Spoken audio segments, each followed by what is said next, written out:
What's up, everybody? It's time for another episode of Gaming News Weekly, the best weekly video game news show out there.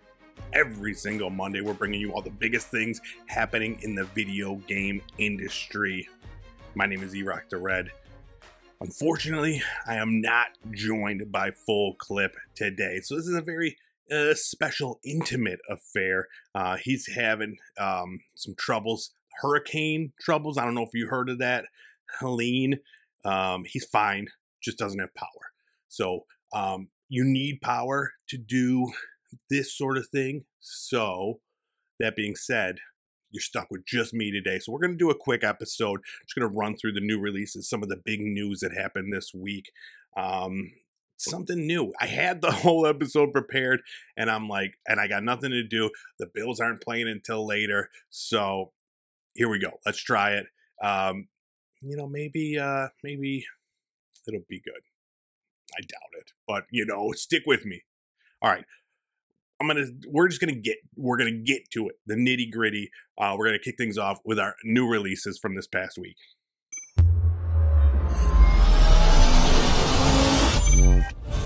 All right, first up, we had Epic Mickey Rebrush, came out September 24th on all the consoles. This is a remake from 2010 Wii game that I never played, and it looks cool. It looks adorbs. It's got Mickey with like a magic paintbrush running around, painting things, and just, restoring the beauty of the world with this magic paintbrush. It's got all your favorite characters. This one, it's been remastered. It looks beautiful. You got new abilities, new skills. The gameplay has been updated. So, it looks fun. It's got a 77 on Metacritic right now. So, I'll check it out maybe at some point. It looks like a fun platform collectathon type deal. All right, next up, we got The Legend of Zelda Echoes of Wisdom, came out September 26th on the Nintendo Switch. First time ever. You play as Princess Zelda. You're solving puzzles, you're platforming, you're killing enemies. And the gimmick for this one is you have the abilities to create echoes. And what they are, it's like imitations of different things. You could do different monsters to fight your battles for you. But basically, you use those to get through the world, solving the puzzles and beating the creatures. It looks cute. It looks fun. It's at an 86 on Metacritic. It's doing great. I expect high scores for these first-party Nintendo games, especially the Zelda games. So I honestly expected it to do better than an 86. I thought this one was going to crush it. But I mean, that's a great score. Everybody's loving the game. And it's a fun new take on Zelda. So definitely, if you're a fan of the series or if you have a Nintendo Switch, boom, check out Legend of Zelda Echoes of Wisdom. All right, and the last one I want to talk about, Raven's Watch, came out September 26th on PC. It's going to be out in November on consoles, but this game, man, it took me by surprise. I saw it, and so it's made by Pastech, the guys that did Curse of the Dead Gods, I think it was called.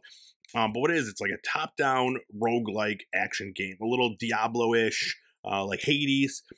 But in it, you play as, like, the characters that you have are all based on famous, like, literary fictional, like there's Aladdin, Little Red Riding Hood, the Snow Queen, Pied Piper, and they all have different abilities and powers based on their characters. It looks really cool. So yeah, it's a roguelike, same idea. You go out there, fight, do the thing, and come back and power up and that sort of thing. But it looks awesome. It's kind of got like a cartoony comic book kind of vibe, but dark. So this one immediately went on my wish list. I actually almost bought it on PC, and then I saw that it's solo or co-op, and it's a little bit better with co-op because, your abilities have cooldowns. So it's a little harder on solo is what I read. So I'm going to wait. I'm going to wait until the PlayStation version comes out so I can, play with some friends online in that group setting. So I'm looking forward to it. It looks fun. And they had a roadmap of what to come. And it looks like there's a lot of content coming out in the near future. So that one should be cool. You also had the EAFC football club that came out. I don't know shit about shit, so I'm not going to talk about that. Balatro came out. If you're following on the TikToks, I put something out when that came out. So hopefully you're downloaded that on your mobile devices and you're playing that. But all right, it's time. Let's move things along. Let's get into our news of the week.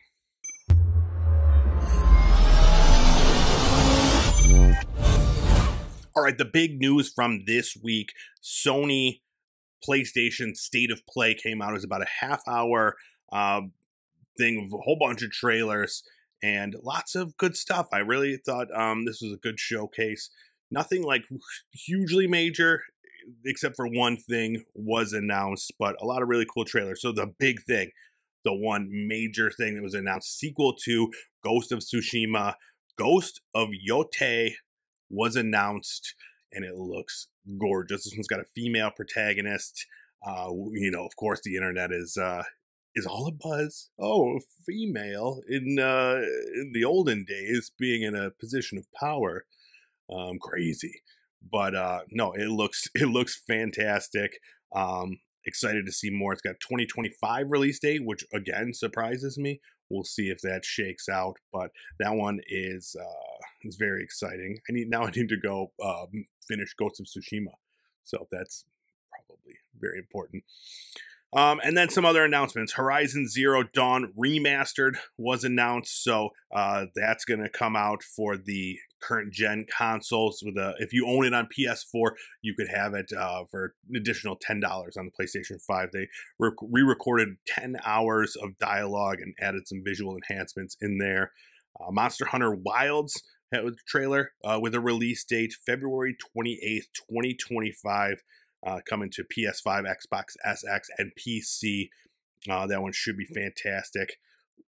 We kick things off with Astrobot, as we should do on every State of Play, talking about the DLC coming sometime in the fall.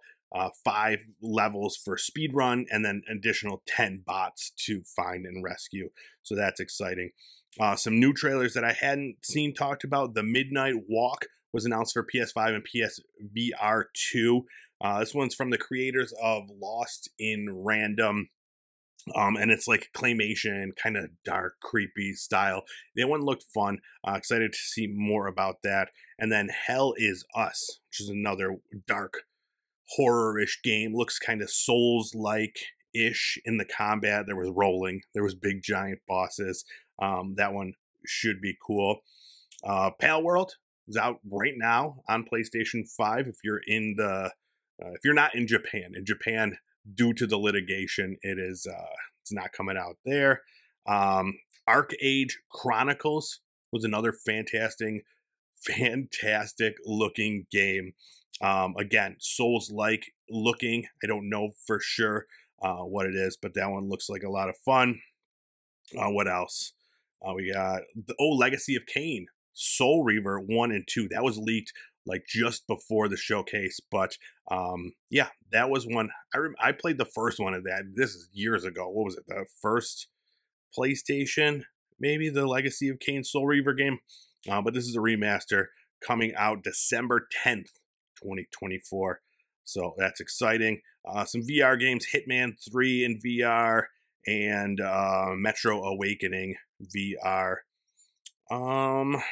That was it for like the big ones. We got a trailer for Alan Wake 2 DLC, The Lake House. That one looks fun. I'm currently in my playthrough of Alan Wake Remastered. I want to get caught up on all of that stuff because I got FOMO. I'm really missing out on all this Alan Wake stuff. I'm excited.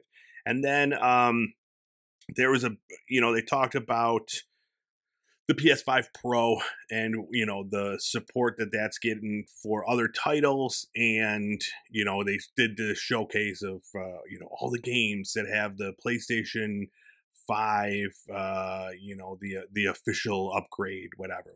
So that looks cool. Every time I do see something about the PlayStation 5, I'm like, oh man, I wish I was part of that, but I don't need to be. And then they also announced the PS5 Chroma Collection, which is a new line of controllers, different colors. Also you can get the face plates for the PS5. Those look cool. I kind of want one of those. They're getting me with all these, like same thing with the 30th anniversary one.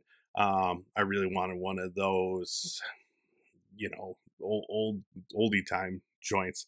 But yeah, we'll see. So it was I thought it was a good showcase. I thought the pacing was good. We heard from a few developers, heard like Mark Cerny and stuff like that. He talked about PlayStation 5 and some of the other game developers. So it wasn't too much of that. There was more trailers, more action, and I thought it was a good mix of console stuff and game stuff. So yeah, go check it out if you want to see the full list of trailers. Like I said, it was only a half hour, but well worth a watch if you're a fan of Sony. A lot of RPGs. Dynasty Warriors was another one I forgot about. So yeah, a lot of good stuff. Go check that out. All right, and there's a bunch of other stuff on the list that we were set to talk about this week. I know I'm just going to run through it. I'm not going to get into all of it. But Sony, there's this whole scandal thing going on in California where there's a ban on digital goods. So they can't say that you are owning digital goods anymore because they can take it away. So it's like this whole deceptive practice thing. So Governor Gavin Newsom signed something in the law saying that books, movies, video games, digital stuff, you have to, there has to be something saying that it is possibly just a temporary thing. So that was interesting. It seems to be the way we're going. We'll see if this continues across other states. More layoffs, which I'm happy to not really get into. More from Activision Blizzard, of course. 400 more people. I don't know what's going on over there. Remedy got a loan from Tencent, which is weird. We've been talking about Remedy recently and how they had a deal with Annapurna, and then Annapurna Interactive had this whole thing. So I really think Remedy, they're trying to get into this whole thing with this world of Alan Wake and Control, and they're investing a lot of time and money into that. So not only did they get Annapurna Pictures money, now they've got another loan from Tencent to get this stuff going. So I'm excited for Control 2. I'm excited to see what's happening in this world. But I hope that Remedy's making good decisions. That's all. Make good choices, Remedy. And then last up, the bigger news, the one I do want to chat about a little bit. Assassin's Creed Shadows has been delayed. It is official. Was supposed to come out November 12th of 2024. It's now launching February 14th, 2025. Happy Valentine's Day, baby. It's going to piss off a lot of girls when the guys are like, I got to play my Shadows. So Ubisoft issued a statement, said they need time to polish and refine the experience, pushing further some of our key features. So basically what happened was Star Wars Outlaws came out. They said they were disappointed in the response to it, and they don't want that to happen with this Assassin's Creed. They said Assassin's Creed Shadows, while it was feature complete, the learnings from release of Star Wars Outlaws led us to provide additional time to further polish the title, and Star Wars Outlaws had a softer than expected launch. This was during an investor call. And then they also went on to say this will enable the biggest entry in the franchise to fully deliver on its ambition, notably by fulfilling the promise of our dual protagonist adventure with Neo and Yasuke, bringing two very different gameplay styles. So, yeah, I mean, that's always good. I'm always for a delay when it is to make things better. I'd rather wait a few months to have something that works great and I enjoy than have it earlier and be less enjoyable. So that's good. There's a whole bunch of shit going down over at Ubisoft as far as the the stockholders, the people that are paying for these games to come out are not they're not happy. So they've been, they've been pretty vocal saying that they need to turn things around. The stock has plummeted to its lowest value in a while. And yeah, they're just trying to figure out how to bounce back. I really do feel like if this Assassin's Creed does not do well, I don't know what that means for Ubisoft, but it's not going to be good. So, hopefully I'm rooting for it. I've never played the Assassin's Creed games, but this one looks good. This was one that could get me in there, and I'm just rooting for it so that Ubisoft can figure out what they're doing and start making good games again, because it's been a while. It's been a while. All right, that's all I want to talk about. Quick and easy. You don't want to hear me ramble on for any more time. I need my Fullclip here to bounce things back and forth off of him. But next week we'll have a lot more to talk about. I saved some fun stuff for that. A little teaser, we'll get you some science. We're going to talk about the science of video games and why it's good for you. And some other stuff. But yeah, so be sure to stop back next week for a regular episode of Gaming News Weekly. But in the meantime, go to YouTube. Pop Culture Playground is the name of the channel. Hit subscribe. That way you'll have this ready for you when it does drop. Same thing with the podcast. If you want to just listen to an audio version, go over to any podcast provider, type in GNW, and then you'll have this right there on your Zune or your iPod, just ready for your Monday morning, because that's when this drops. Every single Monday, we're bringing you all the biggest things happening in the gaming industry. So thank you so much for stopping back. Hopefully everybody that is being affected by the hurricane is safe and sound. Yeah, we'll see you next week.